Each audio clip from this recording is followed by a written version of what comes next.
Hey, welcome to episode 44 of the Superpowered Fancast. This is Darren. As always, I'm gonna actually give you like a little kind of brief rundown of some stories that I really love this week, because what I really wanted is for you to get to the end of this episode, because I have a great interview with writer-director Peter Mishara about a documentary series that he produced and directed about the history of video games. Not a comprehensive history, but I'll go into more detail on it at the end and let you listen to the interview. But as always, you can subscribe to the YouTube channel. Tell me what you think of this video and the interview. And follow me on Twitter at SuperpoweredFan. And just to kind of get into the news for this week, I'd say probably one of the biggest things that I got this week was the new trailer for Solo, A Star Wars Story. Now, I have been on the fence about this movie for the longest time, but just judging from everything that I've seen and just everything that they've shown in this last trailer, I'm on board for this movie. Like, everything in it just looks really good. Like, I wasn't expecting much, and I guess, just lowering my expectations maybe made everything just seem a little bit more worthwhile. But just the visuals alone in this film, and it just in the trailer have gotten me, excited for the movie. Now, one of the things I will say is that the actor who's playing Han Solo, Alden Ehrenreich, he hadn't really said a whole lot in the trailers, but he's gonna have to really kind of pull out the stops to be charming, because everyone else in the film looks amazing, like Woody Harrelson, Donald Glover, Emilia Clarke, they all Paul Bettany, they all have presence on the screen. So it's gonna take a little bit for Alden to kind of mix in with that group. And and judging from what I've seen, I'm excited to see what he can do.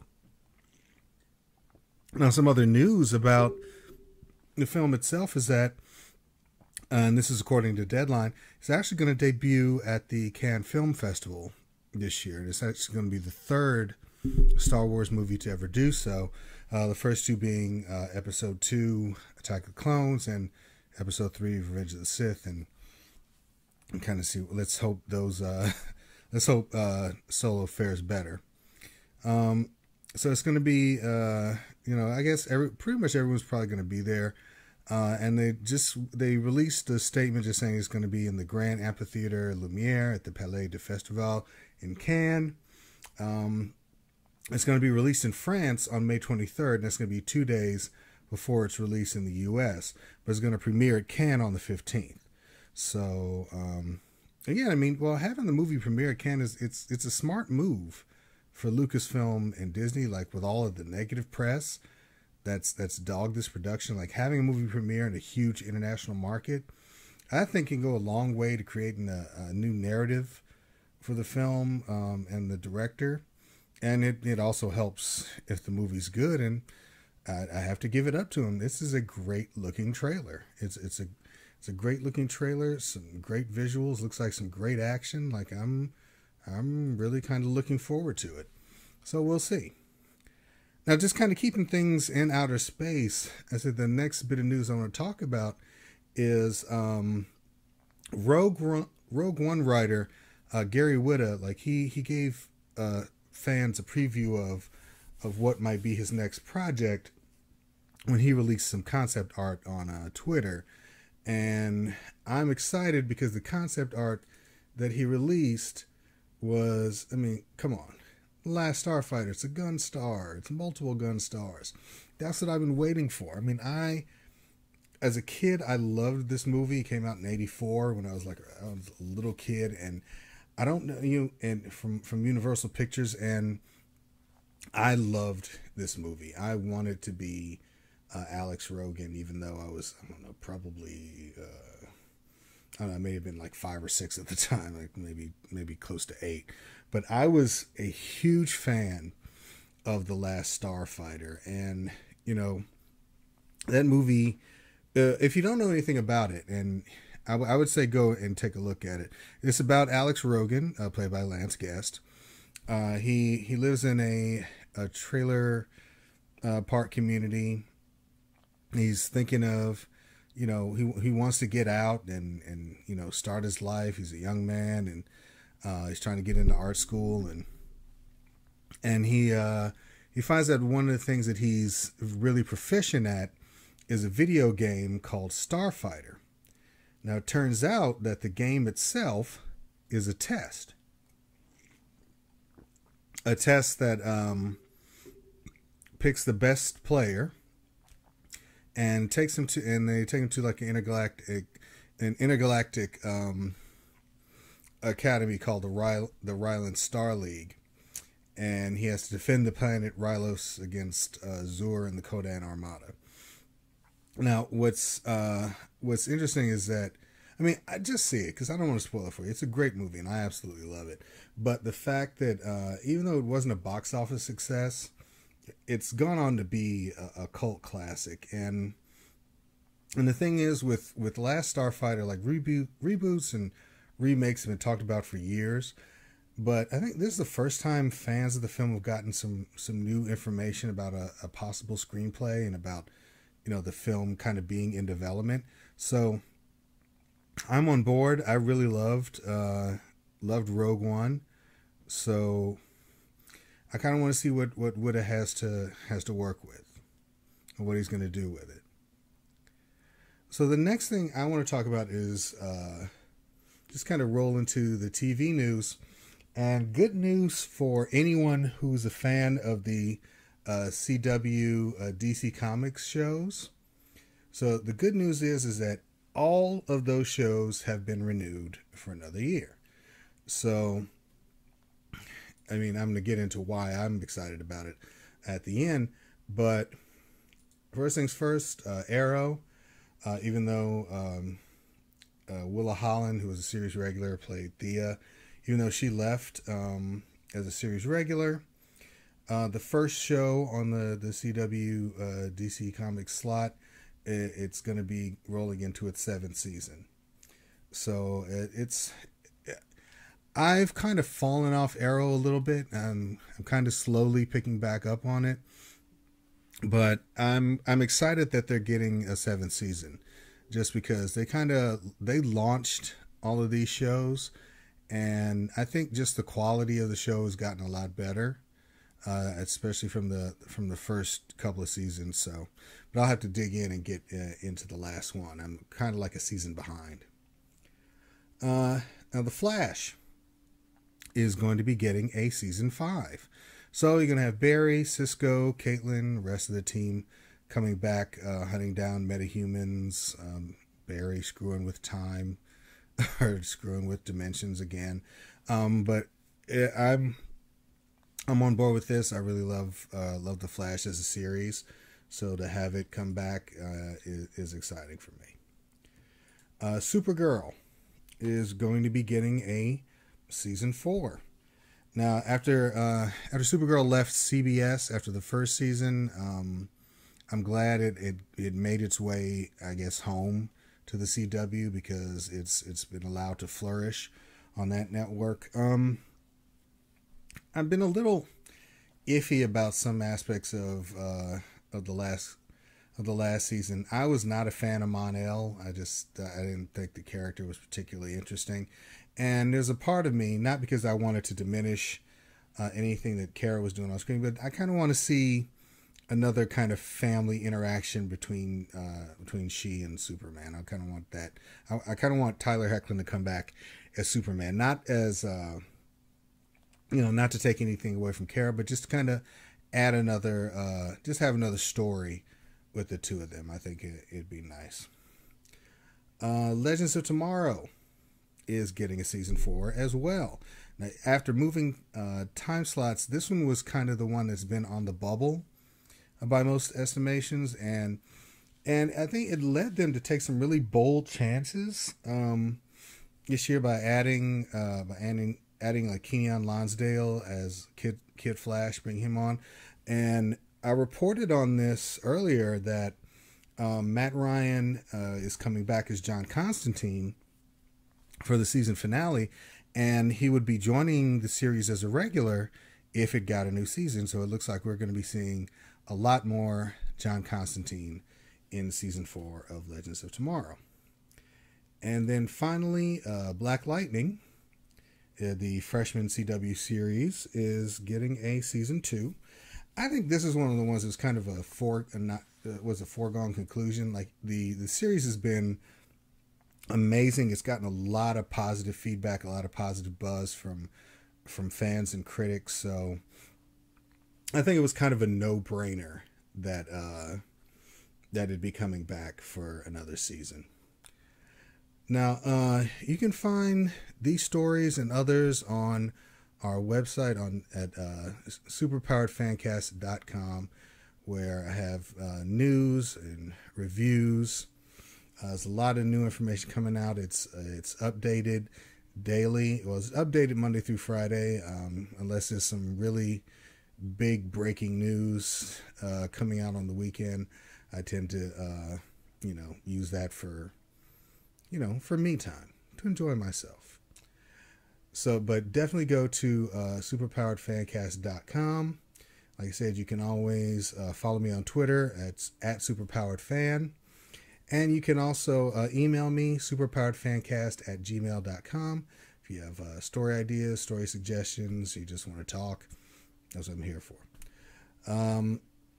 The next thing I want to talk about that's coming up is I have an interview with Peter Mishara, and he has a documentary series called The Artists.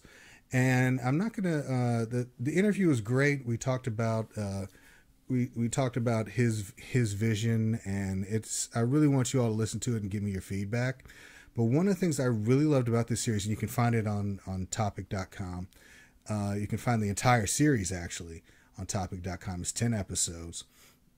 What I really loved is that he talks about and kind of interviews the creators of some of the best video games, some of the most well-known video games we know, and he talks to them from the standpoint of them being artists.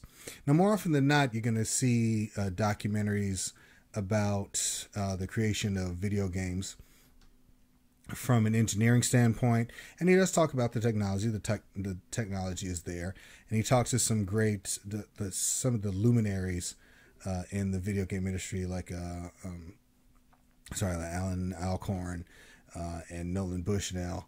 So I mean, he talks to some of the greats and gets their feedback. But one of the aspects of the series that I enjoyed is the fact that he takes the time to really talk about the art. And even though a lot of these guys don't believe that they're artists, they thought they're just engineers who are solving a problem, they did create some great art that if we don't necessarily remember it, it's still kind of ingrained in our culture. So I thought it was a great documentary series. You can go to topic.com/theartists and find it, watch the entire series. But right now is our interview with Mr. Peter Mishara.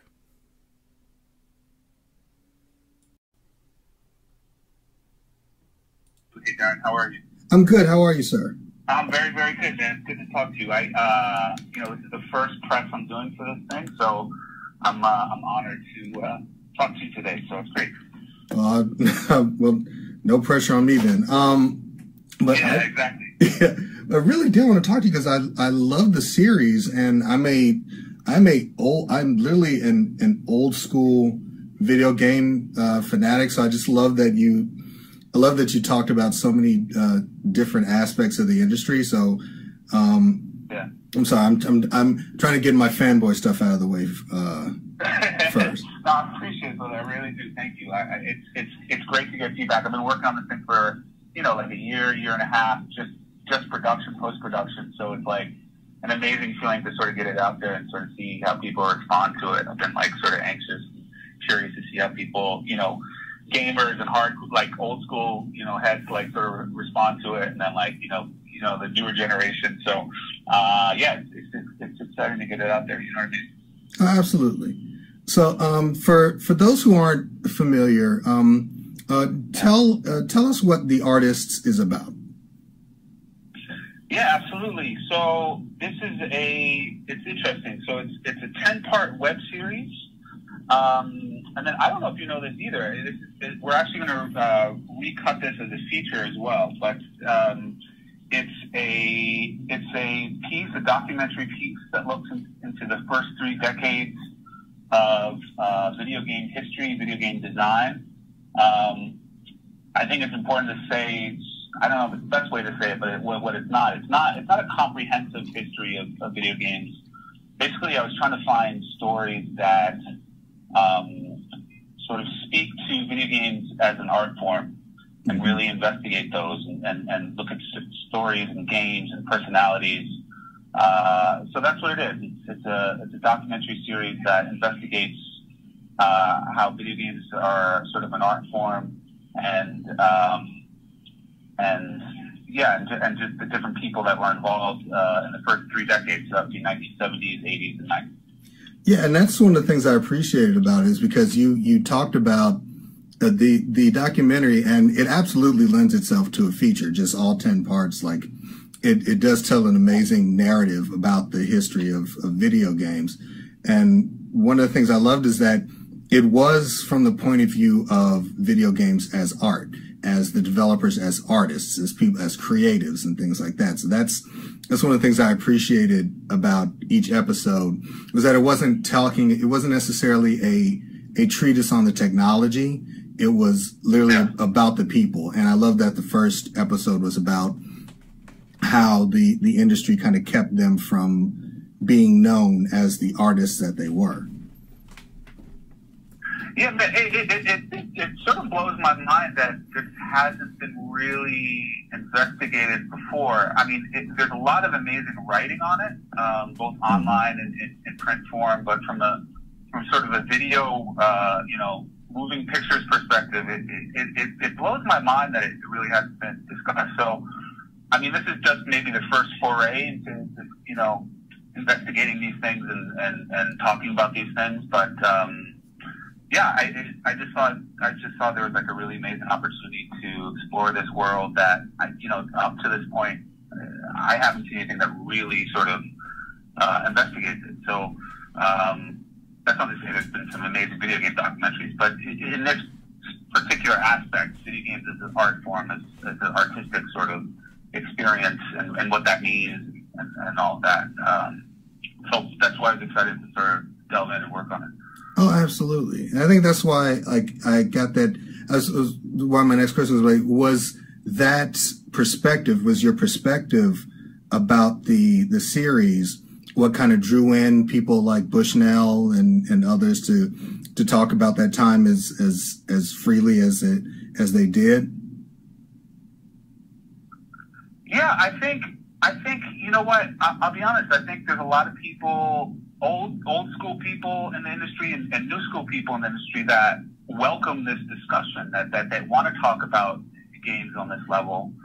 And the vast majority of people that we reached out to responded that way, that they were sort of excited that they could talk about it on this sort of thing. And what gets interesting is when you're talking about like the original, core group of people that started this industry, someone like a Bushnell or Alan Alcorn at Atari,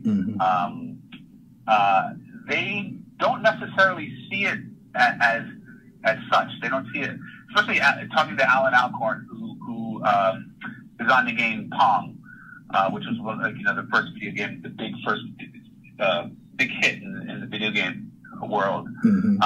He sees himself as an engineer. You know what I mean? We had like a back and forth discussion. I was like, there's an art to this. There's an art in the way that the ball ricochets off, this little line and bounces around. And he's like, I approach this from an engineering standpoint. So it's also interesting to talk to these people about how they consider themselves as artists, or how they don't, or what place they have in all of this. But for me personally, it's never been a sort of a question. It's always been, I've always sort of seen these games as an art form, and that it's constantly evolving. It's been amazing sort of seeing this journey over the past 4 to 5 decades of it. Oh, absolutely. So what, if I may ask, like, what was your personal journey into video games? Like, what's your history with the medium, and did that motivate you to choose this as a subject? Yeah, I was lucky enough to get in pretty early. I'm a child of the '80s. I was one of those guys that had those coding books where you type in like 100 different commands, and then hit enter, and you play like this little quick game. I remember doing that with as a little kid. I had a little Texas Instruments computer. I didn't have the very early consoles. I didn't have like Atari, the 2600, and television, that sort of thing. My era was really Nintendo Entertainment System. That was like the first one that just blew my mind, that just I connected with. And shortly thereafter, the Genesis were like huge, in my youth, and experiencing that. And then I was also sort of really involved on the PC side of stuff, and enjoying games that way. I was very lucky to have that opportunity to sort of explore both. So it's always been a part of my life. Always sort of experimenting and up until the present day. And again, it's I love seeing the way games have evolved and the experiences we have. The other thing too, I should say, is I'm very much from a film background. I've studied film. I've done a lot of stuff online for just narrative work, but documentary work as well. So as much as I'm a gaming guy, I also was really involved. I went to graduate school for film, so that was always a huge part of my life as well. And what was interesting for me was, I would say the mid 2000s, the early 2010s. When I went to the movies, I had this really strange experience where movies were always moving me, and like emotionally, I was connecting with things.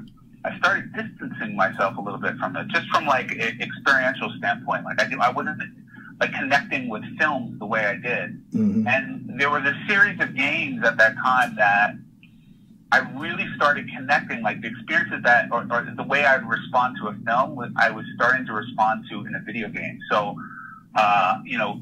stuff like Shadow of the Colossus when that first came out, Red Dead Redemption when that first came out.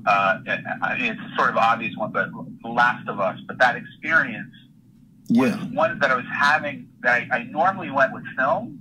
Now I was having with games, and I was like, how is this happening? Why is this happening? Like, and that was sort of started me on this path, just, questioning, what is this experience like? Why am I having these sort of emotional sort of connections to these games, in a way that is quite profound? So that's what sort of started me on this journey, with this project. Well, that's awesome. I mean, I can definitely see that in the film, because like I said, I'm an old school like video game guy. So my mom was in the computer, so we had the Apple II, and I played the text based games, and then moved on to the 2600. So I've just continued to move on with that. So I was always interested in hearing about the development of games and the creative side behind it. But what I enjoyed is that your series talked about the art behind it, like put it in. And even if the guys who were developing it didn't necessarily see it that way at the time, like you can appreciate that there's the narrative and the story part of those games. And so that's one of the things that I truly enjoyed about the series as a whole. But then my question is like, okay, so on that regard, like how did you choose the subjects you wanted to speak to? And were there like developers or artists that you wish you had gotten to speak to during the process that you didn't? Oh, absolutely. Yeah, definitely. Let me just like real quick, like sort of the first part of what you were asking me, you know, coming from that film background, the way I sort of approached this thing was that, you know, the way we approached these seminal films, like we talked to Scorsese about Taxi Driver and what the context of that was, what was going on in, you know, Times Square in the 70s, and, how that film come to be. We really haven't done that with video games at all. Yeah. So to really talk about what the context of these games are, how they were created, what was the mindset, what was the approach. So I was sort of taking that from the film world and sort of applying to the video game world. The second part, or what you're asking me about, is how, you know, what were these stories? Like, how did I choose these stories? It was sort of an organic process. There was a long list of sort of a wish list of games and people and things that I wanted to discuss and approach. And I mean, quite honestly, a lot of it was people responding to me and saying, yes, I want to be a part of this, and sort of building the things around it. Some of the stories sort of developed organically out of the production process.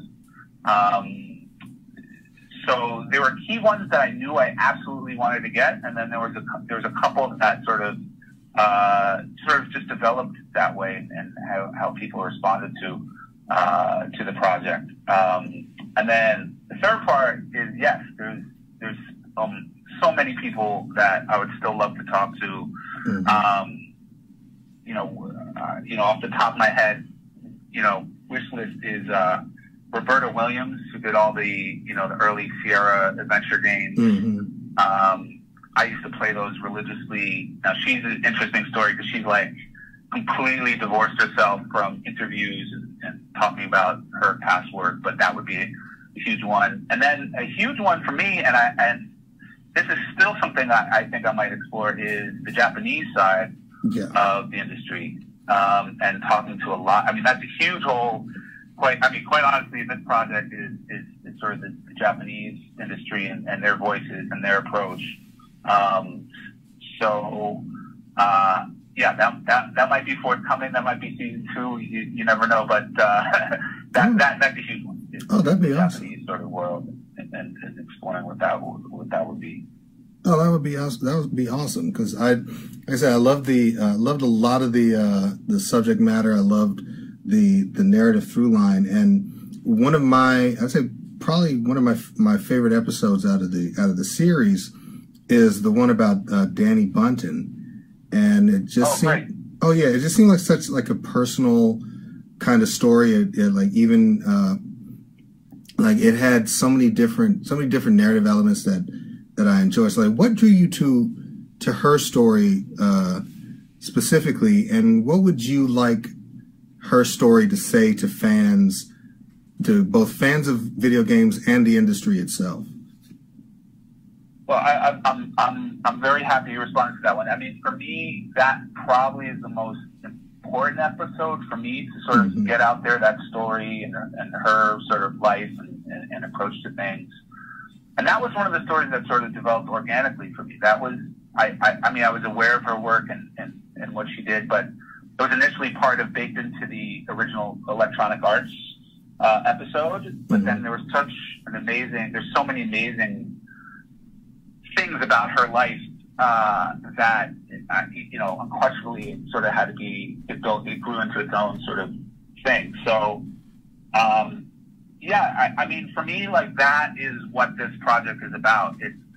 It's a person putting their own life experiences into the games that she designed, and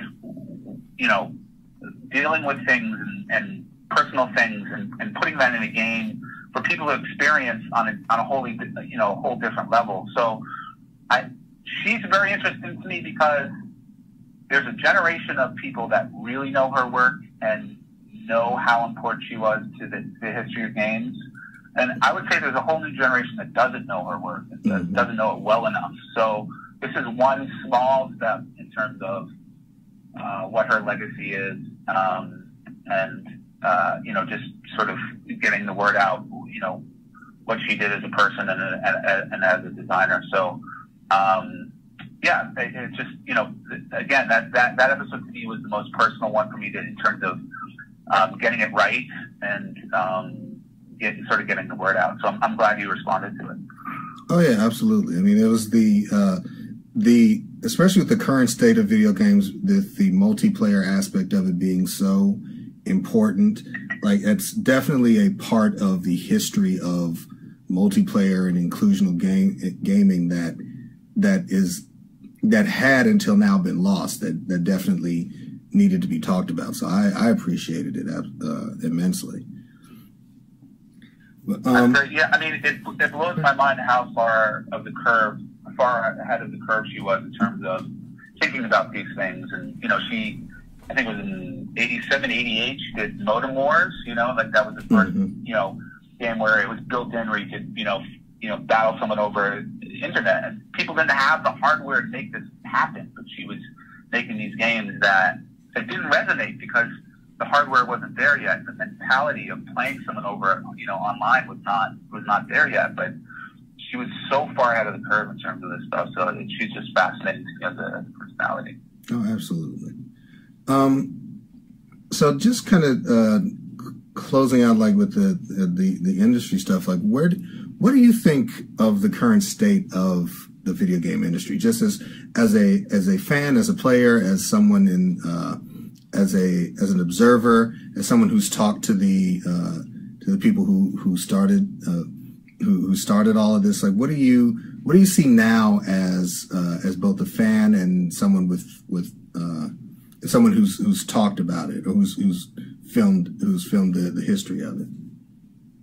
Yeah, I mean, I think it's a very mature industry. I mean, meaning there's so many different sort of voices in it, ways to sort of express yourself. There's, these prototypical indie games where it's like one or two people creating this sort of experience that you download off of Steam. There's online, there's mobile gaming, which is huge now, but there's real gameplay associated with that. I think people are sort of dismissive of mobile gaming, but that's a whole nother sort of a world. And then there's these huge, massive AAA games that are literally thousands of people work on these things. Mm-hmm. One of the interesting things, again, coming from the film world, is up to a certain point, we talk about games in relation to movies. Like, the director of a movie does this, the director of a video game does this. The thing I started realizing working on this, especially, when I started talking to like the BioWare guys in Edmonton, is how big these games are, and that sort of comparison doesn't work anymore when people talk about games. Yeah. But especially these huge games, they're way bigger than any other sort of movie. Even Avengers or whatever, which is hundreds and hundreds of people. It's a very different paradigm now in terms of how games are created. So I'm excited to see where it goes. I mean, there's that world, but then there's these small games that are developing and beautiful and sort of that experience. So it's hard for me to even say this is where video games are. I mean, there's this huge breadth of experiences and ways to experience things. So I love it. I mean, I love seeing that happen. I love stories and storytelling and how we listen to stories and hear stories and experience stories. And I have 3 kids, and I see how they experience stories right now. It's not only television and film; it's video games. And so it's something that I think we should talk about and see where things are going. So I'm excited. I'm excited to see where things are going. Oh, absolutely. And I think you definitely touched on that in the Lucas Arts episode. Like, there were a lot of moments there that kind of looked like there was the beginning of a blurring of the lines between film and video games as far as entertainment goes. Yeah.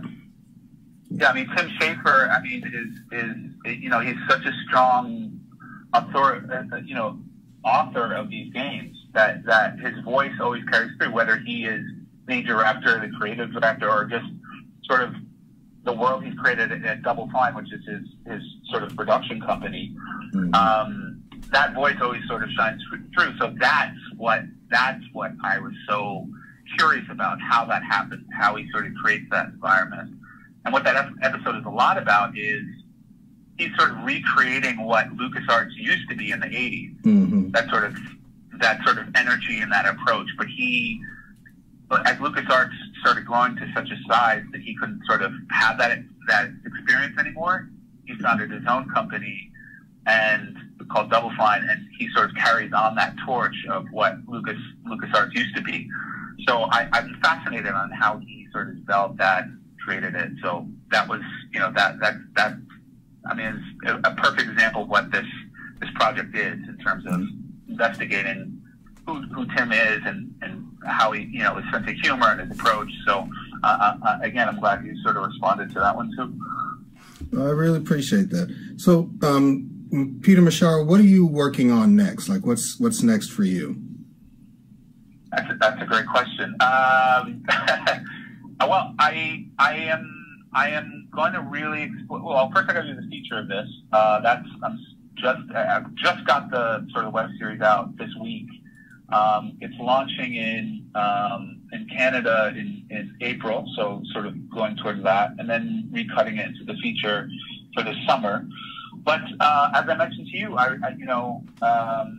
would love to do a season 2. Really focus on Japan, maybe Europe. Some of the stories coming out of there I think are fascinating. There's literally hundreds of stories stateside too to sort of explore too. So I would love to sort of continue this. I'm curious to sort of see what the response is. But yeah, I mean that would be next step. And then I'm also curious on a narrative side, exploring these sort of themes in this world in a narrative sense. There's some film ideas that I've had that I'm exploring about game developers in the 80s and sort of what that world is. So those are sort of the things, some of the things I'm experimenting with and playing around with, seeing where it's going to go. Awesome. So if you wanted to be reached online, like where could people find you, and where can they find the film? Yeah, that's a good one too. So one, my personal website, pmish.com, and then the other one is Who Are the Artists, which is based on this project. But in the States, it's on topic.com, which is they're the ones that are sort of distributing it in the States, and they have a huge, beautiful little microsite for the artists. Mm-hmm. And then it's launching in Canada on the CBC in April. So those are the sort of 4 main places that I think this thing's going to live online. But my things need a little bit of work, so next week they'll be up and running. And thank you, for talking to me about this. Again, it's been like I've been working away at this, so it's like great to get it out in the world. It's great to hear your thoughts on it. So I appreciate it very, very much. Oh, absolutely. I mean, it was sublimely engaging, especially from a fan, as a fan of the industry. It was great to, like, every episode just, again, let me get the fanboy stuff out.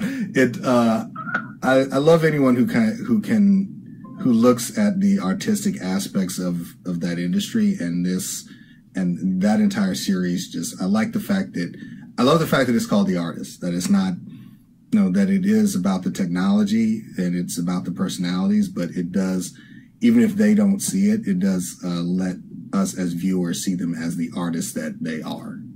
So for that, I definitely appreciate it.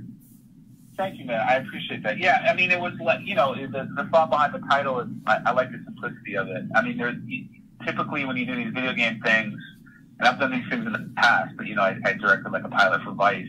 Mm-hmm. It's always these like video game titles that are always like so corny and be like Game Over. Like, well, Game Over is a good movie, but like, you know what I mean? Like, insert coin, or, you know what I mean? Like, I was trying to like expand it beyond that sort of dichotomy. So, I was trying to go first. Maybe it's too simplistic, but I like the simplicity of the artist.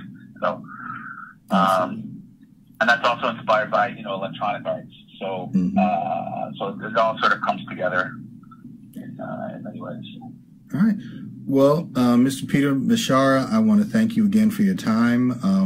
I really appreciate your taking the time to speak to me, and I appreciate the film, and I look forward to whatever project you have coming next, especially if you do get to talk to deal with like the other sides of the industry, the Japanese side in Europe and things like that. I'm on board. So thank you so much again for your time. Sure. Thank you, man. I really appreciate it. It's great talking to you. You too.